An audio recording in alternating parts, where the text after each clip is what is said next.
महसूल प्रशासनामध्ये प्राथमिक स्तरावर जनतेशी संबंधित पद म्हणजे तलाठ्याचा असतो।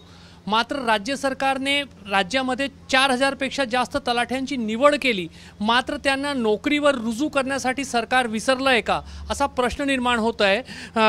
गेल्या वर्षी ऑगस्ट महिन्यामध्ये तलाठी पदासाठी परीक्षा पार पडलेली होती आणि त्याच्यामध्ये 4000 पेक्षा जास्त तलाठ्यांची निवड सुद्धा सरकारने केली। मात्र आजवर त्यांना नियुक्ती न मिळाल्यामुळे या तरुणांसमोर एक प्रश्न निर्माण झालेला आहे की त्यांनी त्यांच्या करिअरमध्ये आता दुसरा निर्णय घ्यावा का।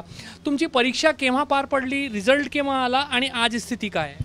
सर, आमची परीक्षा मागच्या वर्षी ऑगस्ट आणि सप्टेंबर या 2 महिन्यात पार पडली होती। त्याचा पहिला निकाल जो आहे तो जानेवारी महिन्यात आला। त्यानंतरचा जो सुधारित निकाल आहे तो मार्च महिन्यात आलेला आहे।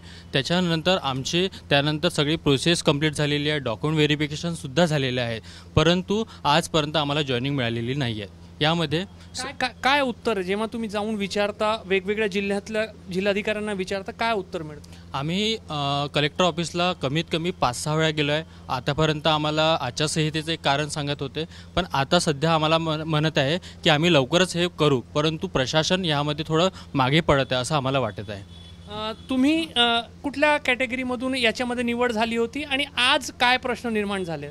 मी एक्स सर्व्हिसमॅन SC कॅटेगरीमधून माझी निवड झाली आहे। माझ्या दोन्ही लिस्टमध्ये नाव होतं, पण आता आम्ही कलेक्टर ऑफिसमध्ये 3-4दा कितीतरी वेळा गेलो, पण ते आधी आचारसंहितेचे उदाहरण जसं त्यांनी सांगितलं तसं सांगत होतं, पण आता ते काय म्हणतं की थांबा, आम्ही करत आहे, आम्ही प्रयत्न करत आहे, हेच त्यांचं उत्तर आहे त्यांचं। काही जिल्ह्यांमध्ये निवड झालेल्यांना नोकरीवर रुजू केलं आहे का, आणि काही जिल्ह्यांमध्ये निवड होऊनही रुजू केलं जात नाही का, असं काही दुजाभाव होत आहे? हो, हे झालंच आहे। कारण की एक्स सर्व्हिसमॅनमध्ये जसं दुसरे जे बुलढाण्याचं एक मोठं उदाहरण मी देऊ इच्छितो।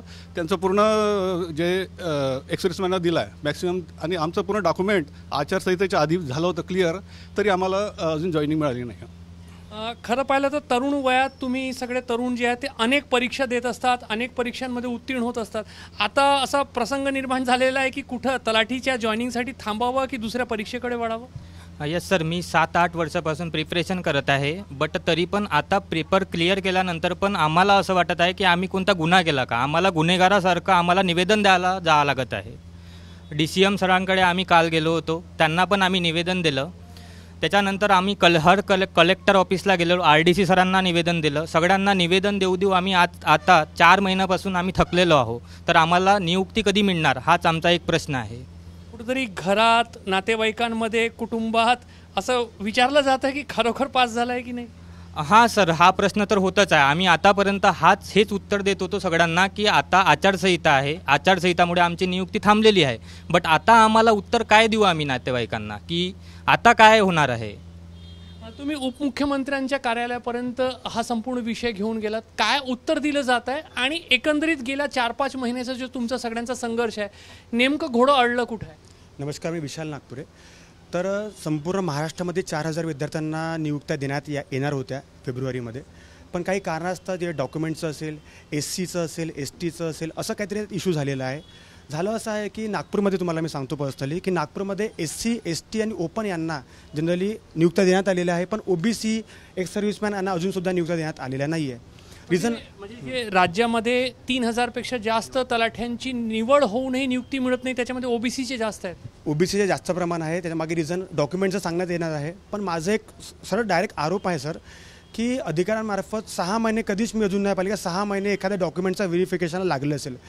महाराष्ट्राच्या इतिहासामधली सर्वात मोठं जर म्हणू शकतो आपण, याच्यामध्ये एक भरती होती आपली तलाठीची, पण यामध्ये सुद्धा अधिकाराचा एक म्हणू शकतो आपण की एक जो प्रोसेस जे स्लो होती यांची, या कारणामुळे विद्यार्थ्यांना फटका पडलेला आहे। आणि मी सांगतो की एक शिक्षक म्हणून मला इतकं वाईट वाटते की आम्ही विद्यार्थ्यांना सामोरं शिकवायचं काय आता यांना, जेव्हा मी यांना शिकवतो यांना, तर विद्यार्थी माझ्याकडे रडत येतात। हे विद्यार्थी आता ते बिचारे बोलत आहे, पण ते रडत येतात माझ्याकडे की सर आता आम्ही करावं का, आमचे आईवडील आम्हाला असे म्हणतात, आम्हाला ते लोक असे म्हणतात, आम्ही फ्रस्ट्रेशनमध्ये, आमच्याकडे आता एकच पर्याय उरलेला आहे, तो पर्याय सर्वांना माहिती आहे काय राहू शकतो म्हणून।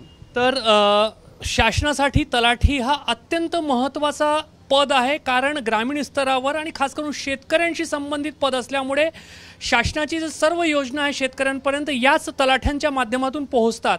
मात्र सरकारने यांची निवड केली, परीक्षेच्या संपूर्ण प्रक्रियेतून हे पुढे गेले, उत्तीर्ण झाले, यांची निवड झाली, यांच्या डॉक्युमेंटची तपासणी झाली, मात्र फक्त नियुक्ती देण्यासाठी सरकारकडून टाळाटाळ केली जात आहे आणि त्यामुळे एका वेगळ्या प्रकारच्या विवंचनेमध्ये हे सर्व तरुण जे आहेत ते अडकलेले आहेत. सरकारने लवकरात लवकर आमच्या संदर्भातला निर्णय घ्यावा अशी विनंती जी आहे ते सरकारला करतायत. कॅमेरामॅन अतुल हिरडेसह रजत वसिष्ठ, एबीपी माझा, नागपूर. एबीपी माझा, उघडा डोळे बघा नीट.